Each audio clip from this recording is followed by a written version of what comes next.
Assalamualaikum warahmatullahi wabarakatuh. Selamat datang di Sarjana Pertanian Channel.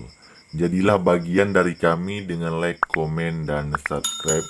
Langsung saja kita buka aplikasi Telegram. Nah, untuk tutorial kita pada kali ini yaitu tentang bagaimana cara mencari teman di Telegram ya.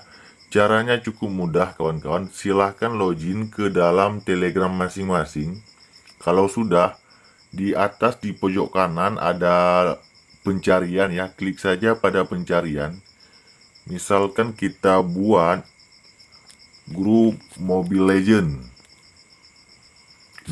Indonesia ya. Nah, jika kita ingin mencari teman di Telegram ini, kita cari grupnya terlebih dahulu. Kemudian kita masuk ke dalam grup tersebut. Kalau sudah masuk, klik saja di paling atas di tulisan Mobile Legend Indonesia ya. Di sini untuk melihat siapa saja anggotanya. Nah, misalkan yang ini. Jika kita ingin menambahkan Chandra ini ke dalam pertemanan kita ya, kita klik di Chandra. Kemudian kita kirim pesan ke dia ya. Nah, seperti ini misalkan, hai. Nah, begitulah cara mencari teman di Telegram.